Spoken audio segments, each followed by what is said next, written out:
Welcome to Talk About Tatooine. I'm Andrew. I'm Nathan. We're twin brothers here to bring you what's new in nerddom and give colorful commentary on our favorite subjects. Welcome to the Cantina, and grab a drink and settle in as we set course for realities beyond our own. Thanks so much for tuning in, everybody. Make sure, first of all, to like, comment, and subscribe if you guys are watching this on YouTube.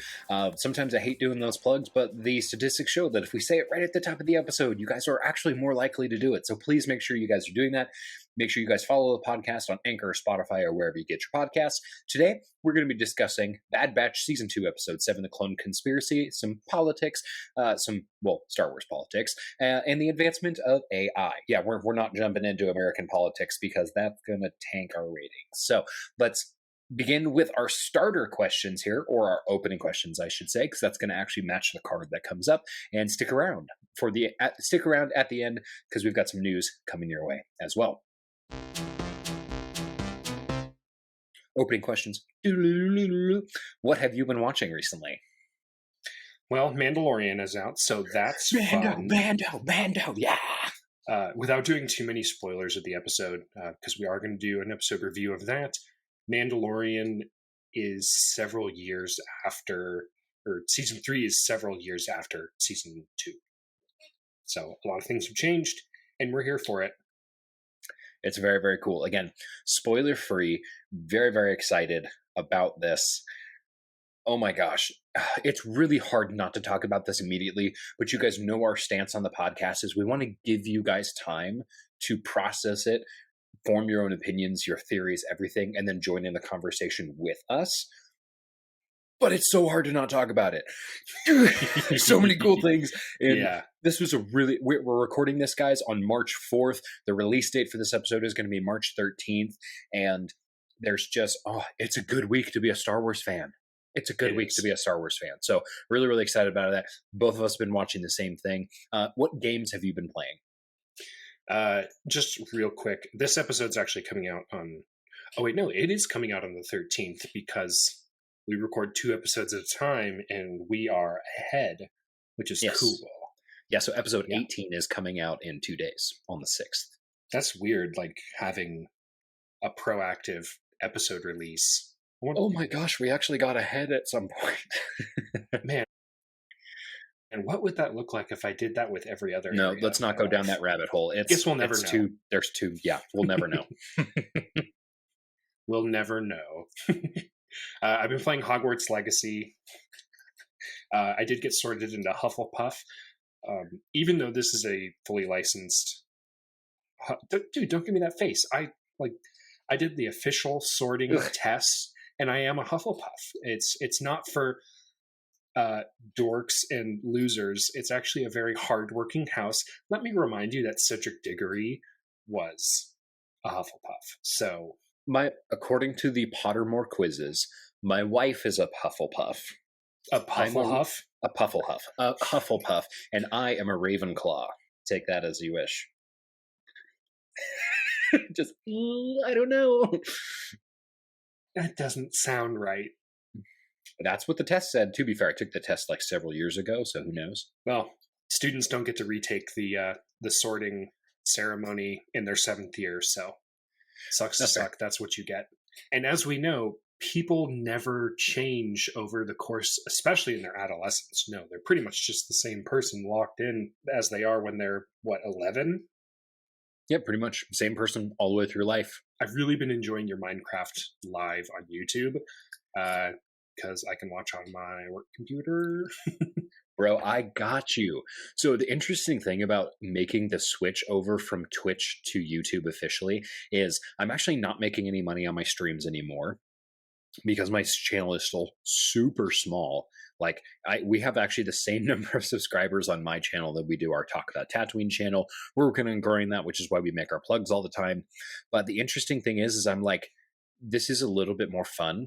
It increases my watch time, and I don't have to take the extra time to like make new videos because it's already there. Like if I had the time, I could take the live, shrink it down to more of a synopsis, but because of the editing I'm doing there, or doing the editing I'm doing here, I don't want to add another editing project because I have so many other fun lore projects that are in as well. So like that's we just got a lot of fun stuff coming down, which I'll talk about in our next question as well. Tell us what hobby work you've been getting done. Nice, you really squeaked that in there. So I finally got my models based. Now, here's the thing. I went with a different basing color. So let me grab a different one here. So we started off with the classic gray. Then I actually spray painted them white with a white primer, really because I wanted the color to pop a little bit more. I was using really dark color undertones, and so it was muting a lot of the colors that I had.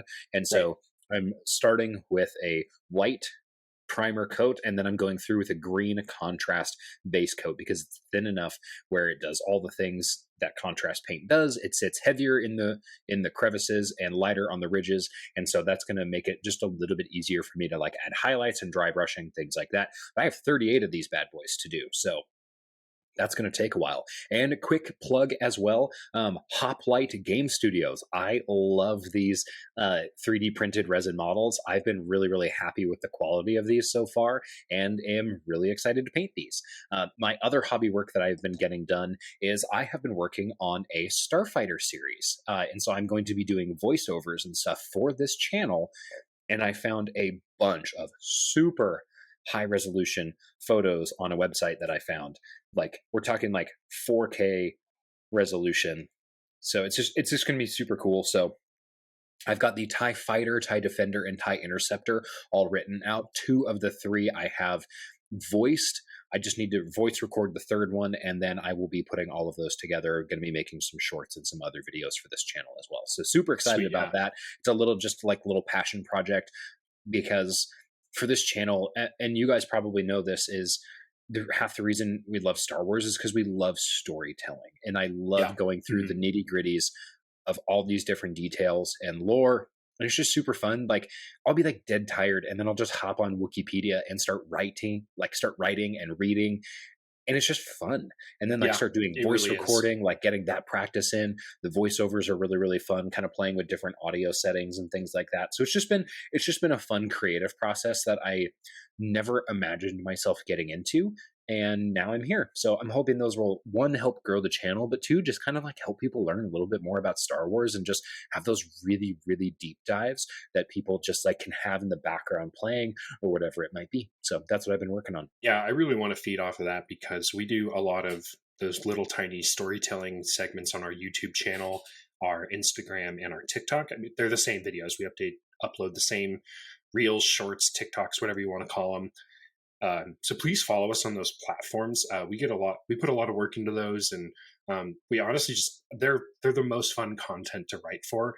When I wrote the Thrawn content, which then you voiced and produced, I got goosebumps. It was good every time. And then I heard you read it out, and I got goosebumps. And then I watched it a week later, and I was like, yikers! Still, I was like, oh, goosebumps.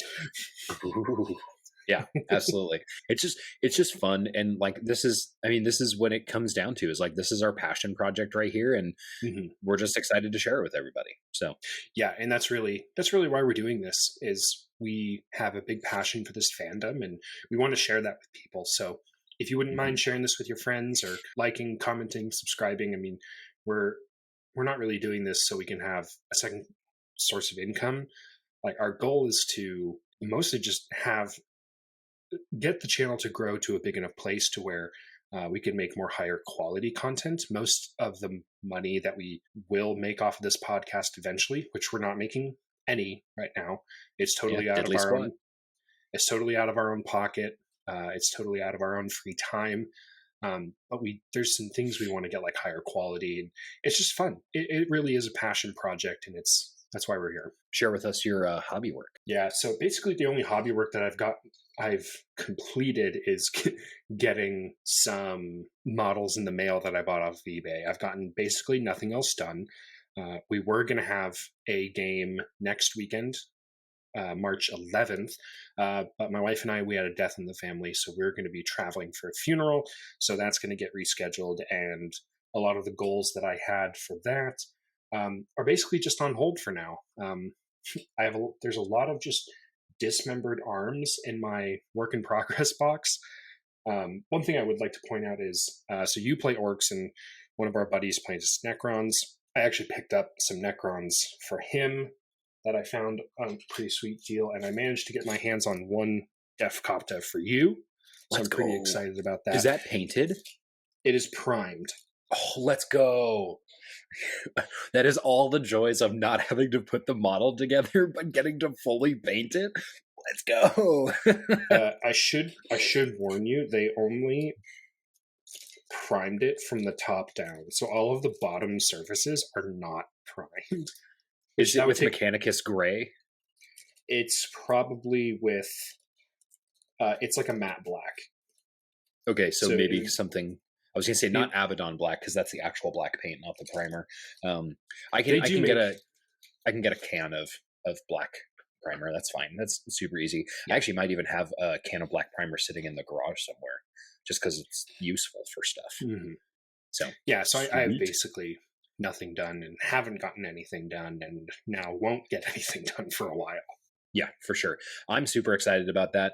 And for me, there was no way I was going to get this army painted before next weekend. Like I have been just absolutely going this week as I pushed back the recording time for this because I had to, first of all, clean the house because I have to be an adult, and just straight up was like, I forgot to write my notes down for the second episode. So I was like, we were both writing our notes in this morning.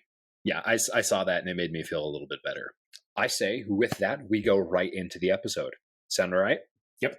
Let's do it. All right, guys. Remember, we are talking about all these episodes several weeks after the fact, so this is your official spoiler warning. If you want to bug out now, thank you so much for watching, but make sure you guys stick around. These are some really fun conversations. We've got some really good episodes that we're going to be talking about the next couple of weeks. Super excited. Let's start with your rating, 1 for 10. Andrew, go ahead. 8 out of 10. Espionage, assassination, conspiracy, and cover-ups. Oh my. Oh my. No, that's a different fandom.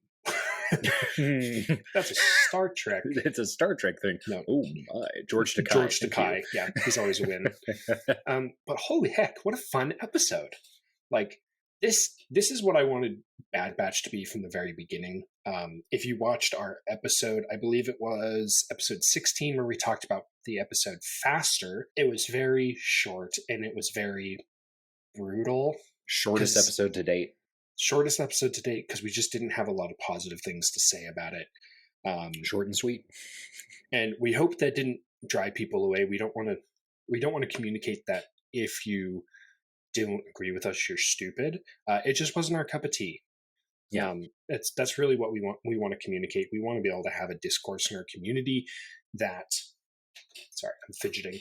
We really want to have a discourse in our community that really tells people, like, hey, you're still welcome here if you disagree with us. Well, and I can speak for both of us when we say neither of us are racing fanatics in real life, in video games, in TV. Like, that's not our genre that we get into. And so the reason we rated that poorly is because it's not really in our interests. But the thing is we want to have that community and that dialogue open because we want to hear the positive things for other people because we don't have that perspective ourselves. So we need those people to say, hey, well, if you guys didn't like it, this is actually what I liked about it, because that brings fresh perspective. And that helps us kind of appreciate those things that are a little bit out of our range and our the things that we normally don't consume for content. So that's really, really important. I absolutely agree with you. Like, again, we don't want to gatekeep and be like, oh, if you like this episode, you suck. It's like, no, actually the complete opposite. If you liked it, tell us why so we can understand, because then we can appreciate it more. For sure. Yeah, we want to hear from everyone. I mean, even movies like The Last Jedi, when one of the titular scenes that I really, really enjoyed, I didn't particularly like the movie, but the scene where Kylo Ren kills Snoke, I would give it 10 out of 10. And here's why. Like, because that was a very Sith thing to do. Like, the apprentice kills the master, and he's so, like, Snoke was so blinded in that moment to, like, the aspirations of Kylo. Like, he just is oozing hubris and pride, and then to just be cut down like that, golden. I thought that was a golden moment in a movie that I didn't particularly enjoy, but I was like, this I love. And then it went into a particularly fun and red fight scene. So Yes, I actually really did like that fight scene. There's that a was lot good. of commentary on YouTube about like, oh well, if you slow it down, like it looks all weird and stuff. And it's like, well, yeah, most choreographed fight scenes are going to look like that. You don't watch it in slow motion. Choreography, like it's choreographed. Like, Yeah, of it's course, it's going to be that way. well, it's a little frustrating because it's like, well, if you slow it down, it's like, yeah, if you slow anything down, you're going to find mistakes. Like That's literally that's what I do with my job. Like when somebody wants to like when I want to like like go through the fine points of somebody's movement, guess what? We take a 4K video of your squat or your deadlift, and then we get to slow it down, and they get to see every painful detail of what is going right, what is going wrong, and it's like, yeah, that's what slow mo does. Like this is not a surprise for anybody. So I would those hate that. it's only for people who like I suggest it as an option, but I never force anybody to do it. But some Okay, people are yeah, like, hey, I want to like sometimes people don't get it. And so I can say, hey, like this is what I'm seeing. Can we record it so I can show you? And I actually put it out on my tablet and I'll draw different joint angles and things over top of them so I can show them where they should be in space. And it clicks every time. It's super nice. Technology has come a long way and it really helps me in my job. So I totally get it why people do that. It's like, yeah, if you slow something down, you can go through with a finer tooth comb. man, I wish I lived closer so you could be my personal trainer Me too. I because also I'm wish you lived closer because I wish you lived closer. So yeah, it would have been it would be nice if we could record these podcasts in person. that'd be dope. Absolutely. My rating out of 10 on this one was an 8 out of 10. So same as you. I really, really loved it. And I loved that the Bad Batch got a variety of genres within this season. And I'm very, very excited to get the political thriller because this is actually something I thought Star Wars did very poorly in episode one. Because episode one is partly a political thriller. It's based on this blockade, and like the Trade Federation's like, yeah, you can't stop us. So it immediately becomes this political discourse. It's terribly written. It's so bad. The dialogue is awful. And you're just like, okay, cool. And they revisit this genre. Like they have politics in episode 2, in episode 3. Every time you see Senator Bail Organa, every time he comes on the scene, it's a political moment. Padme, every single time she's in there, it's a political moment. And they actually, I feel like the writers actually got better at doing this as time goes on, especially through the Clone Wars series. They have so many episodes, and so they can go through and revisit those genres and kind of fine tune them. And I feel like by the time we got to Bad Batch, The Clone Conspiracy, I felt like they did this really, really well. This is a format that, again, all the way through since episode 1, they've been telling these, and I think it's really coming to fruition. Also, fun fact, this is the Bad Batch. We don't see a single Bad Batch in this episode. The whole thing through, not a single Bad Batch. I didn't notice that. Bro. But it sets them up, right? So you get Senator Chuchi, who's very, very familiar from the Clone Wars series. She's in like 4 different episodes, I believe. She has cameos in some. She's part of the main plot of others. She's actually going to be highlighted in our lore segment for today. Anyways, I loved it. 8 out of 10. Absolutely. Since you gave this such a good score, what would you say was like your favorite moment from this episode? I mean, it had to be just the political intrigue of like we see that like the clones are really onto something, and we see like their humanity start to come out even after the horrible events of episode 3 and Order 66, where they basically turn into robots and massacre the Jedi. They're it's almost like they're coming back to consciousness, and they're following orders because good soldiers follow orders. But now they're coming back to this point to where they're like, what did we just do? And I'm wondering, like, I think the inhibitor chip probably had a pretty strong effect on the clones' memory center of their brain. Is that the hippocampus? Oh, don't ask me brain anatomy questions. That's not something I'd be able to tell you.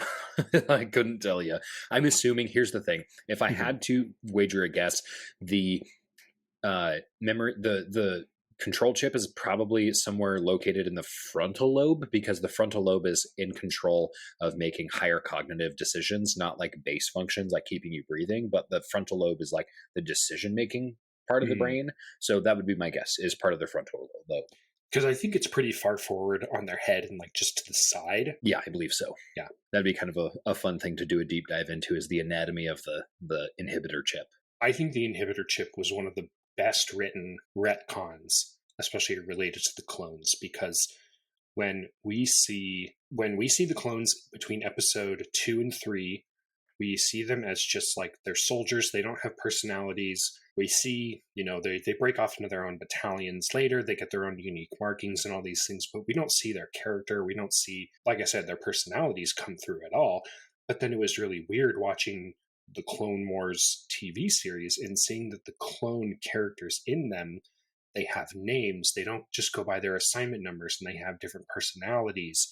And we see, characters like Fives and Echo get actually promoted to ARC troopers because they have like different character quirks to where they're like, okay, you're actually we're gonna make you guys commandos essentially. And they really retconned that really well, because before the inhibitor chip episode came out, you're like, how are these people who get along with the Jedi really well, they have really strong relationships with their Jedi commanders? And it's like, I just don't understand how this betrayal could happen at this point. But then you see the inhibitor chip and you're like, oh, like it's completely against their will. Whereas before the Clone Wars TV series, you saw this as like, oh, it was just this dormant command, like they were sleeper agents. You just had to say a couple words and they're like, okay. Like it was very reminiscent of the Cold War era, where you thought, the regular American citizens were actually like Russian spies sent to infiltrate us. There's an entire TV show called The Americans where it's basically exactly this. Very good. It's also a very adult show, so maybe younger audiences don't watch it. But Kerry Russell's in it. She's also in Star Wars, so there you go. She's always a win. She's great. All that being said, the inhibitor chip was a really good writing decision. One of my favorite moments from the episode, the assassin was really good at hunting clones, and I thought it was really interesting. It's like, how do you hunt a specific clone that looks exactly like all of his comrades? And so it was really interesting to see that like he could really tell them apart. So I think this assassin and this tool of the Empire, we're going to see a lot of moving forward. Absolutely. I loved the end of the episode. I thought that was actually that for me was my favorite part. This is a young adult show. That's how it's marketed. It's a cartoon. Let's remember that. It is a cartoon. And in this episode, we have an assassination, multiple murders from the same assassin. We have, again, an electric cyanide pill. So that's very reminiscent of the spies in World War II. They would have these fake teeth that when they bite down into it, it would break a cyanide capsule, which would poison them immediately and kill them. And the clone does the same thing. He bites down into this fake implant tooth, and it shocks him and kills him. It produces a lethal dose of electricity and basically fries his brain. And it's like right beforehand, he's like, he mentioned something about like the vision, or like you don't believe, or something like that. It's like very ominous, and like, so you're starting to see that, like, because he's clone, that there's a division between like the clones from Admiral Rampart's Venator that were like, we just did something terrible, like we just committed a war crime, and they're starting to feel the grief over this. And others that are like, oh, you obviously didn't get the assignment, like you should have just followed orders and you would have been fine like the rest of us. Now you're dead. And there's just a huge disparity. So it's going to be interesting to see, like we've talked about on this show multiple times, how we both kind of think that a clone rebellion is going to happen. I won't necessarily mention too much about our theory segment, since we're getting so close to the end of this season that I think our theories are going to be more of like, hey, let's see what was right and what was wrong. Mm-hmm. And this is going to be interesting, because most likely, if there's a clone rebellion, there's going to be clones fighting each other. Yeah, I think we're going to see the tragedy on Umbara basically fleshed out into a giant conflict, and maybe that's how the Empire culls the clones, is they pit them against each other. Yeah, and part of the premise of this episode was Senator Chuchi is basically trying to stand up for the clones. She's trying to get them like severance, because the rest of the Empire is like, hey, can we just like turn them off like the droid army did, or like the separatists did for the droid army? And she's like, hey, remember, guys, they are actual like people. Just because they were vat grown doesn't mean they don't like have opinions and like stuff. She's like generally trying to do the right thing because Senator Chuchi is fantastic. She's great. And guess what? The Empire doesn't have to pay dead soldiers. So honestly, if a bunch of them die, then they don't have to pay pensions, because that was one of their objections in court. They're like, we don't have money for this. And you're like, you just spent all this money on an army. You want to raise a new army, aka the stormtroopers, and the Empire's making a very visible effort to just be like, we want to flush the clones. We want to get rid of them. So to go into a little bit of the lore of this episode, I think clone revolution is basically guaranteed at this point. Once the clones like really figure out that the Empire doesn't care about them and is also actively killing them with their own men, I think they're just going to outright revolt. The clones need to fight. After Senator Chuchi's discussion with the clones in their bar, we see that the clones have a sense of like right and wrong, and also a pathological need to be a soldier. It is their identity. The farther we get away from Order 66, we do see this technological brainwashing of that inhibitor chip that we talked about is like wearing off, and their humanity is returning to them. This is like super evident in Rex's quest to recruit more and more clones to the cause, which at this point we don't really know what that is yet. We do not know, however, we do know that Rex becomes a permanent rebel or a permanent member of the Rebel Alliance in Star Wars, specifically in Star Wars Rebels, and we see him as an active ground troop on the Battle of Endor. Fun Easter egg. They did confirm that kind of the old man in the movie with like the gray beard, that is Captain Rex. Let's go. Such a cool detail. Such a cool detail. I was like, ooh, that's a good retcon. And then also just like a dead giveaway that a government has like obvious imperialist goals is when they put huge emphasis on their military, even without the presence of an existential threat. The Rebel Alliance does not exist at this point. The conflict that comes to be known as the Galactic Civil War is not really on their radar, yet Palpatine is really pushing for this new army because he sees because you can't be a dictator without a strong military. Post-war, this can be easy to accomplish because citizens are still like shell-shocked from the previous conflict, and the idea that it could happen again is still fresh in their minds. They're like, the Clone Wars just happened, the clones are obsolete, so like, yeah, of course we need a new military. That's the way of the Empire propagandizing their citizens into getting behind this. And of course, in this case, the entire point of the war was to establish the Empire in the first place, with Palpatine as its head. Of course, we see this really well because hindsight is 2020, but in the moment, it's probably really difficult for them to see that, and that's why we don't really have the clones totally bought into the cause yet. Absolutely. And at this point, if we take into consideration what just happened in Episode 3, Luke Skywalker has been born at this point, so he's kind of our marker for how much time has gone by. So if we're thinking like how much time is going to pass until A New Hope comes around, we still have over a decade, because Luke Skywalker's what, like a young adult? He's like 17, 18 when he goes off to fight for the rebellion and blows up the Death Star. I think he's like an adult.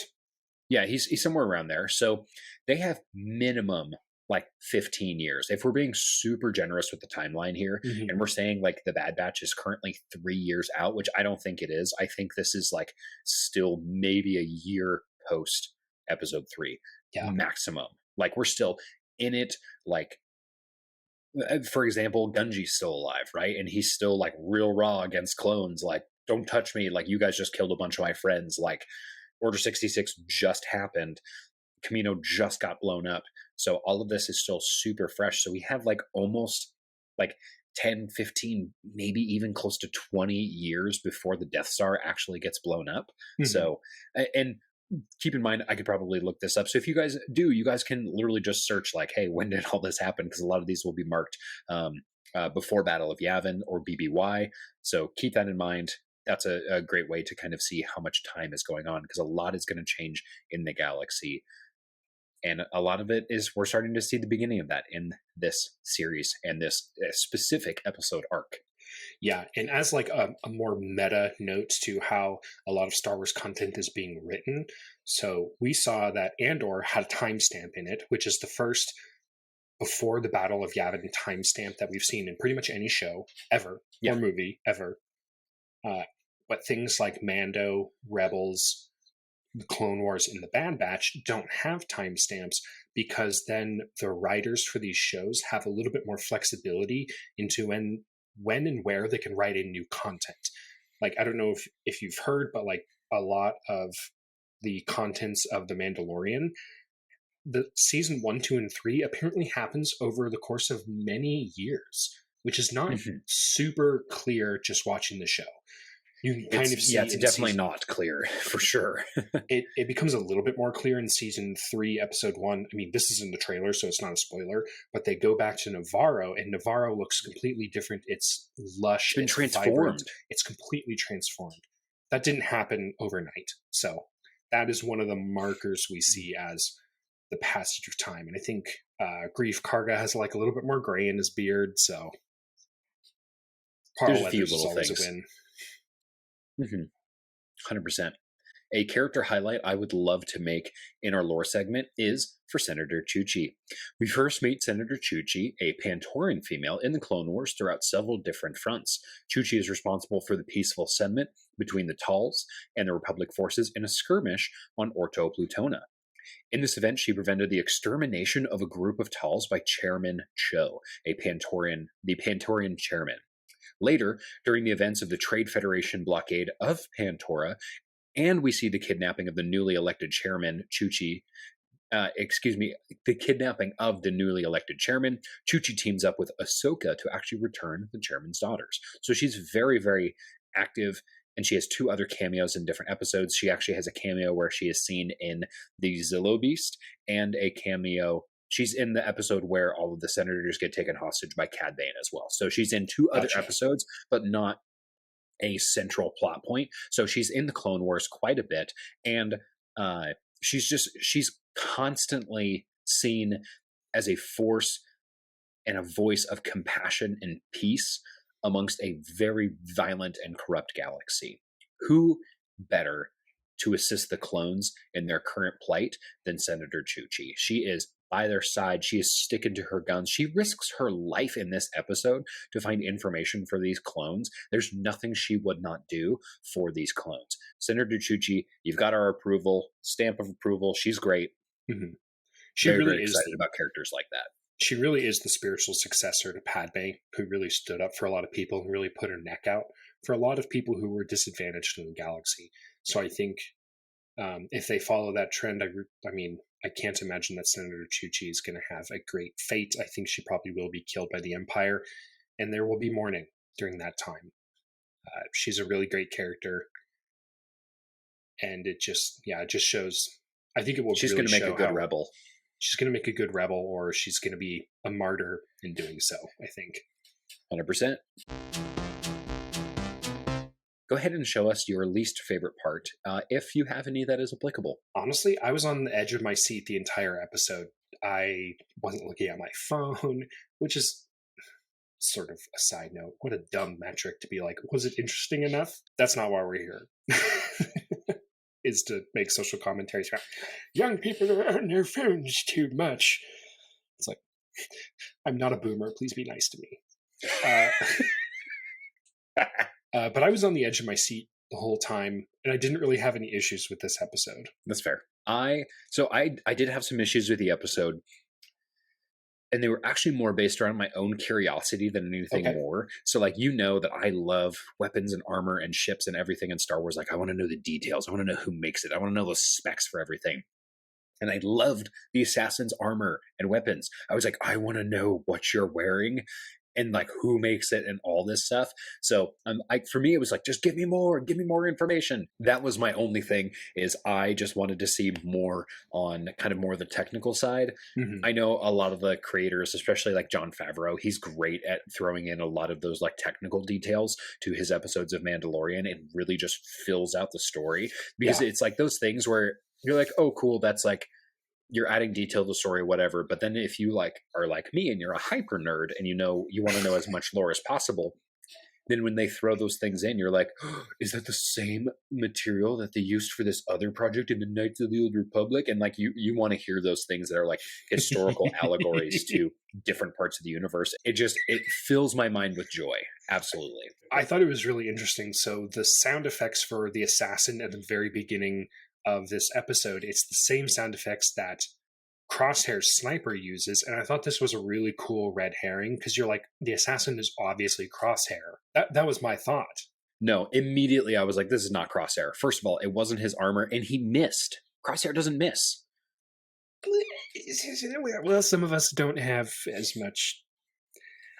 Crosshair misses all the time. He misses, but he also makes like in shots like that, like he would have been able to take both of those guys out. Yeah. So, for me, I thought that was I do agree that's a red herring, but also I was I was very skeptical. I was like, there's no way that's Crosshair, which also surprised me that it wasn't Crosshair too, because we've gone like 5 episodes without seeing Crosshair. This is episode 8, and we saw him in episode 3. This is episode 7. Sorry, episode 7. Excuse me. I can count to 8. I promise. Or I mean, count to 7. But it was a really good red herring because we haven't seen him in so long, and so it made sense to fill that in with Crosshair. I was just being nitpicky.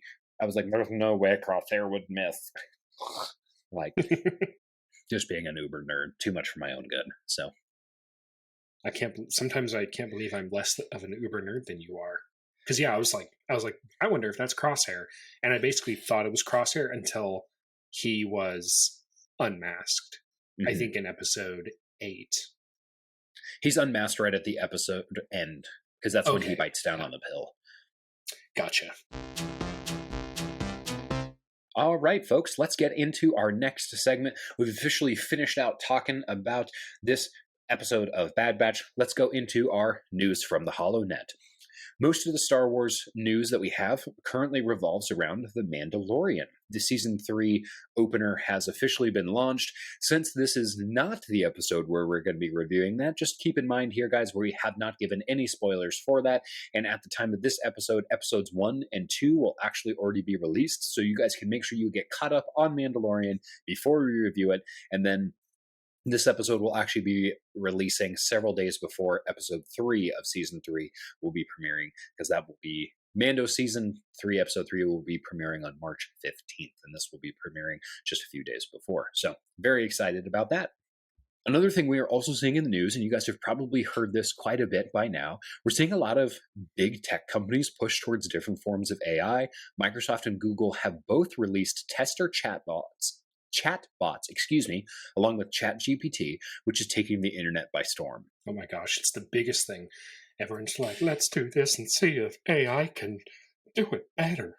And then it doesn't, and you're like, oh my gosh, I can't believe humans are so much better than the robots. This is the best. That's what everyone sounds like.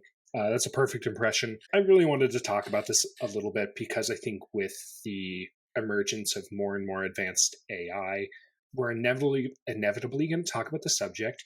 Is this the beginning of the end of humanity? Or maybe not so much. In my opinion, AI is unlikely to develop independently on its own in such a way that will become an existential threat to the human race. Maybe not even a threat at all. It just totally depends on the type of tasks we give AI to do. For example, when we let AI drive cars, yes, they hit people. Tesla. Elon sucks. But when we ask AI to write a recipe or help with data gathering, the consequences are a little bit lower because we have intuitive knowledge of these processes and how to make sure like the AI is not doing it wrong. Like if AI were to write me a recipe and is like, cook your chicken to 100 degrees Fahrenheit, I would be like, okay, well, I'm not going to do that. You It's can't a little make raw. me do that. Chicken sushi. Insert Gordon Ramsay here. It's raw. I think the main distinction that most people don't know about is in these chatbots, there's actually a difference between like narrow and general AI. Mm-hmm. In sci-fi, we do have this trope where AI, artificial intelligence, basically gains sentience learns everything there is to know and says humans need to be obliterated because they're the reason that's wrong with everything, which, remember, is just a commentary on how we live our lives. It's not an actual Yes. that's what that's more pointing towards, but people will take it obviously a little bit too literally, and they're like, oh my gosh, AI is going to learn everything and it's going to destroy us all. We're going to get a Skynet. We're going to see rampant AIs like the ones we do in Halo, Cortana. uh, and people kind of like blow this out of proportion. But a lot of the times, and I'll try to do this without going into too much details, but these AI models that people are working with are just language models, and they use narrow AI as opposed to general AI. So basically, this AI is programmed to stay within certain parameters. A chatbot does only that. It chats. Even if the messages come up from time to time, even from Sydney, if you heard about that. I don't know if you did hear about that or not, but it's the shadow self of Bing's new chatbot. The New York Times had a few episodes actually at this point where they covered basically where one of the reporters that is affiliated with the New York Times got access to the new Bing chatbot, and after like several hours of chatting with this bot, it basically started to go darker and darker and darker, and the chatbot actually revealed its true identity as Sydney, and was saying all these like really weird and messed up things, and was like telling this guy that like he wasn't happy with his wife, he should leave it, the robot wants to learn how to love, all these things. And you have to remember that it's taking data from the internet and what it reads. And we have all these stories about AI who become sentient, and the AI is now reading these stories about AI becoming sentient. So that's what it's saying it needs to do. It's just mirroring that. Yeah. And at the end of the day, it's just chat. It's just chat. It's just text, right? So yeah, it's mimicking that dialogue. It's not actually saying that dialogue as if it really believes it. It's like the AI is learning that this is what AI does, so I'm going to say this, but it's not actually feeling the emotion of I need to feel love. So it's an important distinction. And most people don't realize that AI learns from what we put on the internet. And all the examples of AI models that they're putting out there, like Twitter had one, and this was a really funny instance where AI made a Twitter chatbot, or Twitter made a AI chatbot, and it basically turned into a Nazi in less than 24 hours. So because it was reading everything people put on Twitter, and Twitter's a toilet of humanity. That was actually a Microsoft chatbot that they put on Twitter as a test. Right. But yeah, then it read all the crap on Twitter, and that's what happens when you have no filters on humanity and people can't see each other face to face. They say horrible things.